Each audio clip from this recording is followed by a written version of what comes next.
Hello welcome to everyone myself doctor Kaleem Ahmed और आज हम लोग पढ़ने वाले हैं TOF टेट्रोलॉजी ऑफ फैलेट। एक हार्ट की पैदाइशी बीमारी है जिसमें हार्ट के डेवलपमेंट में कुछ कमी रह जाती है, जिसकी वजह से हार्ट पूरी तरीके से डेवलप नहीं हो पाता है और उसके वेंट्रिकुलर सेप्टम में और पल्मोनरी आर्टरी में और ओल्टा में एंड उसके जो राइट वेंट्रिकल्स है उसमें क्या होता है, डिफेक्ट क्रिएट होता है। So, tetralogy of Fallot is a congenital malformation of heart.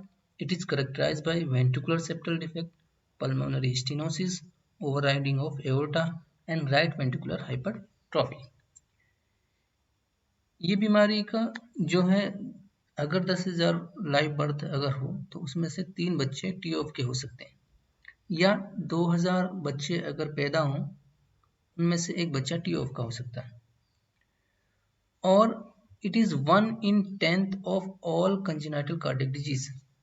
मतलब ये most common congenital heart disease है and it is the commonest cause of cyanotic cardiac disease in patient beyond the neonatal as.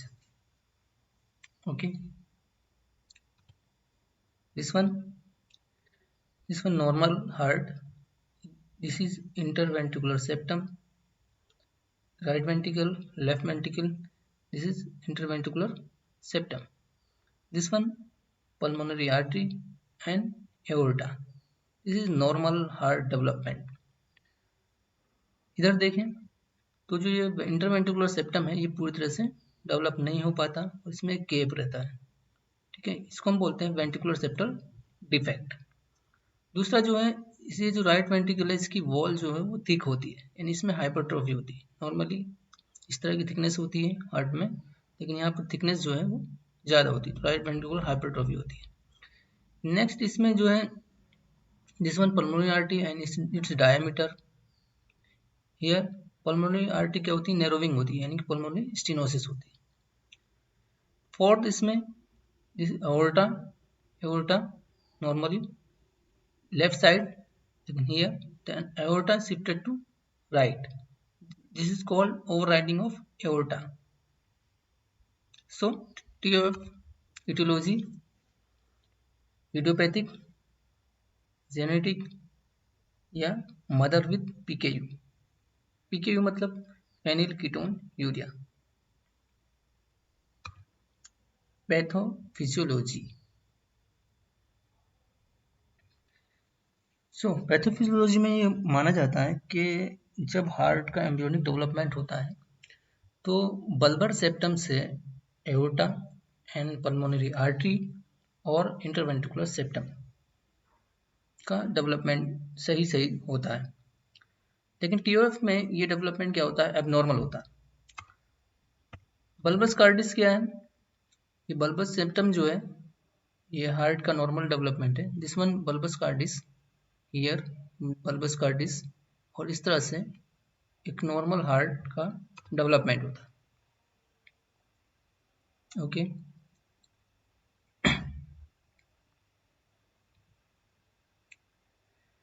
तो TOF में abnormal development होने की वजह से bulbar septum का पल्मोनरी आर्टरी नैरोविंग रह जाती है, एओर्टा की शिफ्टिंग राइट हो जाती है और वेंट्रिकुलर सेप्टम जो है वो फ्यूज नहीं हो पाता।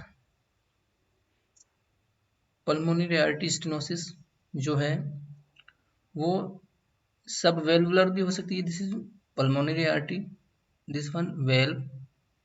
ओके, ये वेल्व के नीचे का एरिया है, ये वेल्व के ऊपर का एरिया है और ये वेल्व है। तो ये जो नैरोविंग होती है वेल्व के नीचे भी हो सकती है जिसको हम सब वेल्वुलर बोलेंगे, वेल्व के ऊपर भी हो सकती है जिसको हम सुप्रा वेल्वुलर बोलेंगे, और वेल्व में भी हो सकती है जिसको हम वेल्वुलर बोलेंगे। बल्बर सेप्टम के अबनॉर्मल डेवलपमेंट होने की वजह से जो एओर्टा होती है उसकी जो शिफ्टिंग होती है वो राइट साइड में हो जाती है, और ये जो इंटरवेंट्रिकुलर सेप्टम है ये पूरी तरीके से फ्यूज नहीं हो पाता है, जिसे हम लोग कहते हैं ventricular septal defect. Okay,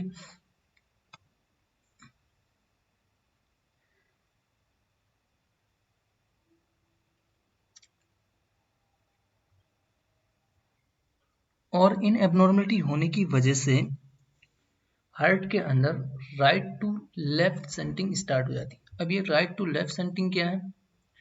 normally जो राइट वेंट्रिकल का जो ब्लड होता है इन नॉर्मल हार्ट जो राइट वेंट्रिकल का जो ब्लड होता है वो नॉर्मल पल्मोनरी आर्टरी के थ्रू लंग्स में ऑक्सीजनेशन के लिए चला जाता है। लेकिन टीओएफ में वेंट्रिकुलर सेप्टल डिफेक्ट होने की वजह से ये ब्लड पल्मोनरी आर्टरी में तो जाता है कम अमाउंट में, उससे ज़्यादा ये लेफ्ट वेंट्रिकल में शिफ्ट हो जाता है। तो ब्लड जो है की सेंटिंग हो जाती है राइट टू लेफ्ट, यानी कि ये डीऑक्सीजनेटेड ब्लड मिक्स हो जाता है ऑक्सीजनेटेड ब्लड में। और इसी वजह से जो चिल्ड्रन होते हैं, इन्फेंट होते हैं, न्यूनेंट होते हैं, उन सब में क्या होते हैं सिम्टम आते हैं किसके? टेट्रोलॉजी ऑफ फैलेट के।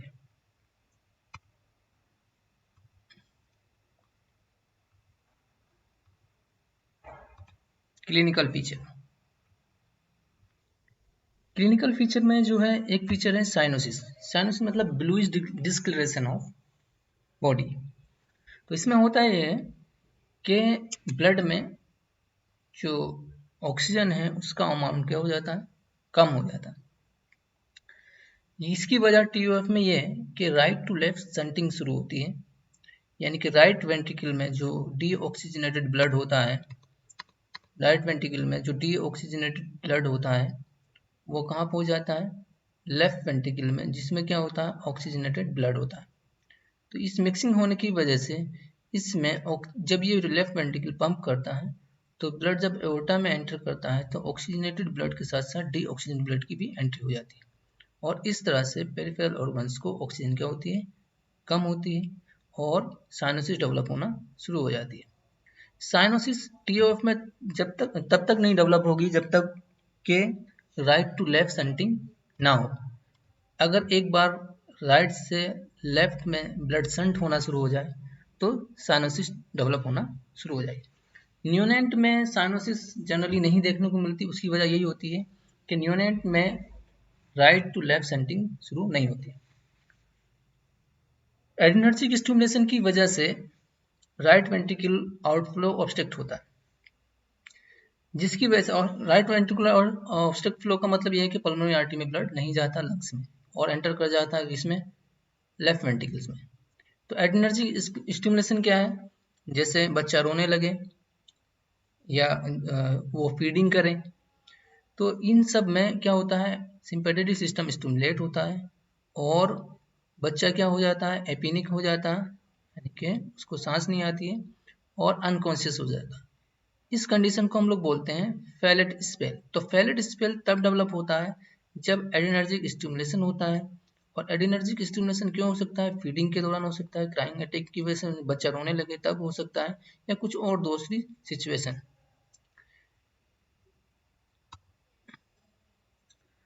In older children Fallot spell uncommon होता है, और इसमें जो चिल्ड्रन होते हैं उनमें जो ग्रोथ होती है वो नहीं हो पाती है, क्लैबिंग मिल सकती है, और आरबीसी काउंट क्या हो सकता है? ज़्यादा मिल सकता है। इन ओल्डर चिल्ड्रन में आपको फैलेट साइन भी मिलेगा। फैलेट साइन में बच्चा जो है अपना आपको उकनियों बैठ के मतलब सिकोड़ कर बैठेगा, यानी स्क्वेटिंग मिल जाएगी। आगे हम लोग देखेंगे। नेक्स्ट, अगर natural history before the development of the surgical correction was variable but most patient die in infancy और childhood। ज़्यादातर बच्चे जो हैं इन्फेंसी और चाइल्डहुड में क्या हो जाते हैं? डाई कर जाते हैं। आपको मरमर मिल सकती है। क्यों मिल सकती है? क्योंकि पल्मोनरी आर्टरी में स्टेनोसिस होने की वजह से सिस्टोल के दौरान एक मरमर साउंड आपको मिल सकती है। इसको हम बोलेंगे loud ejection systolic murmur. Newborn baby में साइनोसिस डेवलप नहीं होती है क्योंकि इसमें right to left shunt start नहीं होता है, इसलिए इस कंडीशन को हम बोलते हैं एसाइनोटिक टेट्रोलॉजी ऑफ फैलेट, यानी कि इसमें साइनोसिस एब्सेंट होती है। दिस इज स्क्वेटिंग, ये फैलेट साइन कहलाता है। This is clubbing, terminal dilatation of distal finger and X ray में आपको this is boot shape heart. Investigation में आपको ईसीजी में राइट वेंट्रिकुलर हाइपरट्रोफी आपको मिलेगी, जो आप ईसीजी चेक कर सकते हैं V1 चेस्ट लीड को देख के। चेस्ट एक्सरे में आपको बूट शेप हार्ट मिलेगा, और इकोकार्डियोग्राफी क्या है इसके लिए डायग्नोस्टिक होती है, उसमें चारों चीजें आपको मिल जाएंगी। This is the boot shape heart,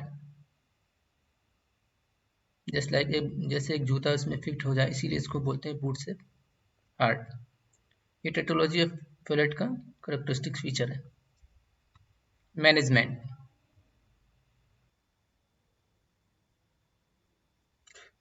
में ये है कि आप टोटल करेक्शन कराते हैं। टोटल करेक्शन मतलब इसमें 4 डिफेक्ट है। एक तो पल्मोनरी स्टेनोसिस है, उसको आप करेक्ट कीजिए।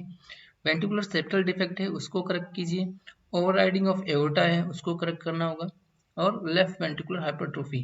तो बेसिकली इसमें जो करेक्शन होता है surgical pulmonary stenosis and ventricular septal defect, this is total correction.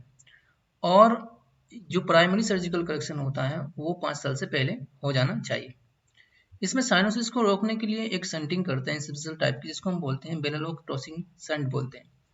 Okay, इसमें क्या करते हैं, पल्मोनरी आर्टरी को कनेक्ट कर देते हैं किससे, सबक्लिनियम आर्टरी से, ताकि लंग्स का ब्लड फ्लो क्या हो जाए, बढ़ जाए, ताकि ऑक्सीजनेशन के लिए ब्लड ज्यादा पहुंच सके।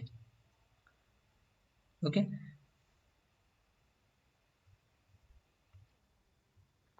the prognosis after total correction is good, especially if operation is performed in childhood. Okay, follow up is needed to identify residual shunting, recurrent pulmonary stenosis and rhythmic disorder. Okay, thank you.